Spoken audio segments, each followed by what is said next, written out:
Shalom, selamat pagi. Tuhan Yesus baik.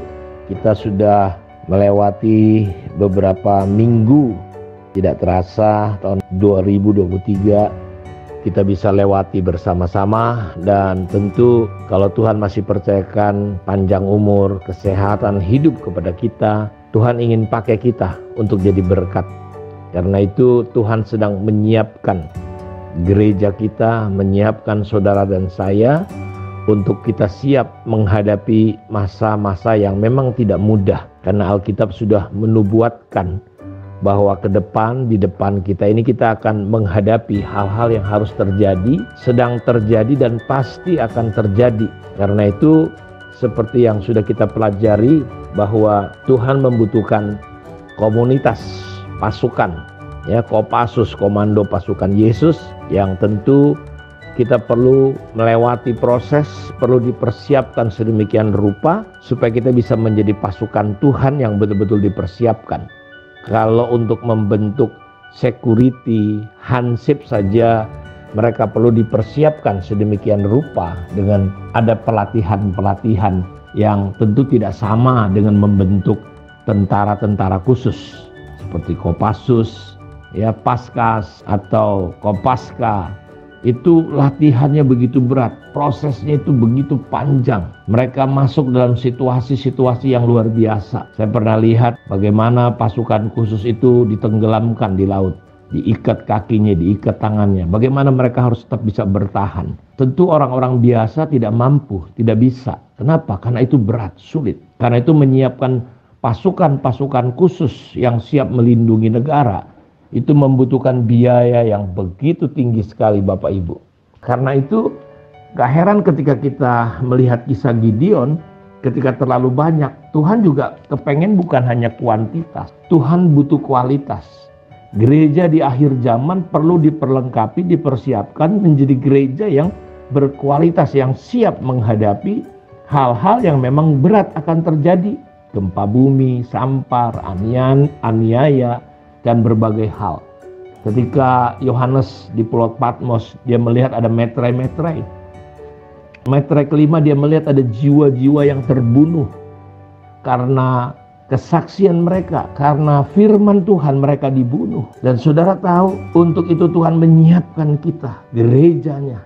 Kita bukan sekedar datang kebaktian, datang, pergi, pulang, tapi kita dipersiapkan oleh Tuhan untuk kita menjadi sebuah prajurit pasukan. Seperti kalau Indonesia kenal yang namanya pasukan khusus atau Kopassus, tentu kita juga dipersiapkan Tuhan sedemikian rupa. Kalau kita kembali ke cerita Gideon, dari 32.000 hilang 22.000, dari 22.000 hilang 10.000 lagi, yang sisa berapa? Hanya 700. Dan dengan yang 700 inilah Tuhan bergerak, karena Tuhan membutuhkan ketaatan. Tuhan membutuhkan yang namanya iman, percaya untuk setiap kita. Karena itu saya berdoa biar kiranya Tuhan membuka mata hati kita untuk kita bisa melihat bahwa Tuhan mau pakai kita. Karena itu di dalam Yoel pasal yang kedua ayat 1-11.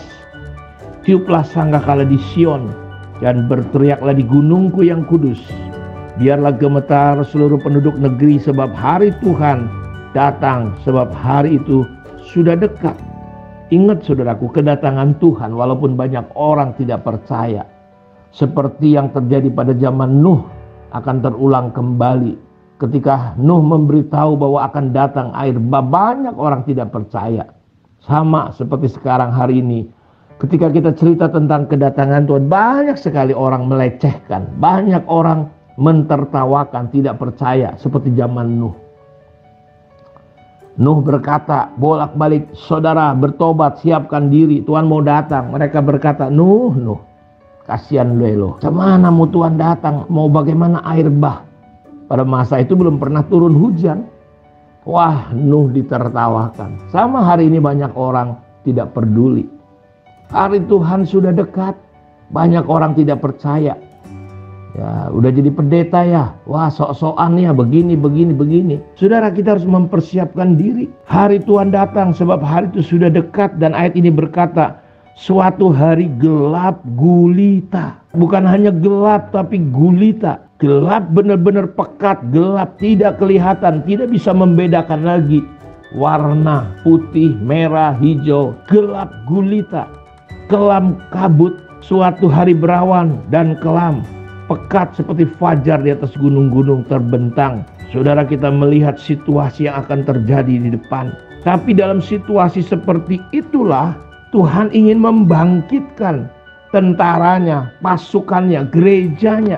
Gereja yang tahan banting, gereja yang mampu, yang alam maut tidak bisa menguasainya di tengah-tengah kegelapan itu. Kalau di Yesaya pasal 60, saudara tahu, di situ dikatakan bahwa hari Tuhan, bangkitlah jadi terang sebab terangmu terbit atasmu. Saudara tahu bagaimana kegelapan itu terjadi, bangkit menjadi terang. Tuhan ingin menyiapkan kita. Karena itu tidak ada kata lain selain kita harus belajar taat, tunduk, hidup dalam proses, siap menghadapi segala sesuatu yang terjadi. Tapi Tuhan akan membangkitkan generasi, dan saya berdoa kita ada di dalamnya. Coba kita lihat ayat-ayat selanjutnya. Seperti pahlawan mereka gemetar, dan pasukan ini, saudaraku, mereka berkata, di sini dikatakan seperti suatu bangsa yang kuat, teratur barisannya untuk berperang. Mereka teratur, ya, mereka kompak. Tidak seperti sekarang kita melihat gereja orang Kristen pecah belah. Jemaat-jemaat tidak kuat, gereja-gereja lokal tidak kuat. Kenapa? Karena mereka tidak teratur. Mereka bawa dirinya sendiri, kemauannya sendiri, egonya sendiri. Susah sekali diatur, susah sekali diarahkan, saudara. Kita semua pinter-pinter, hebat-hebat, tapi kita tidak berjalan di dalam keteraturan. Dan pasukannya ini berkata, di sini dikatakan teratur barisannya untuk berperang. Dan ketika itu terjadi, bangsa-bangsa gemetar. Segala muka bertambah menjadi pusat pasi. Seperti pahlawan mereka berlari, seperti prajurit mereka naik tembok. Dan mereka masing-masing lihat berjalan terus dengan tidak membelok dari jalannya. Gak ada yang lari daripada panggilan Tuhan. Mereka tidak ada yang belok, pas seperti irama pemimpinnya. Mereka tidak berdesak-desakan. Mereka berjalan terus masing-masing di jalannya. Mereka menerobos pertahanan dengan tombak. Mereka tidak membiarkan, ini menarik, barisannya terputus. Kita sekarang hanya gara-gara beda visi katanya. Alasan visi Tuhan berbeda lalu pecah-pecah. Waduh, ini saya sangat miris sekali. Gereja-gereja nggak tahu mau ngapain. Masih banyak daerah-daerah yang belum terjangkau.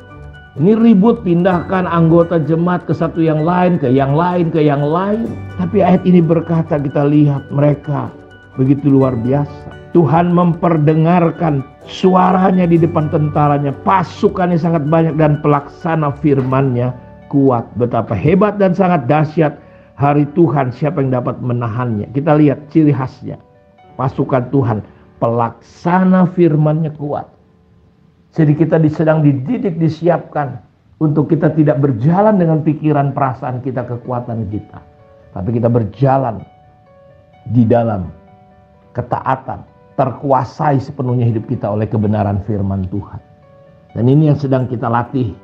Karena itu tetaplah membaca Alkitab, ya.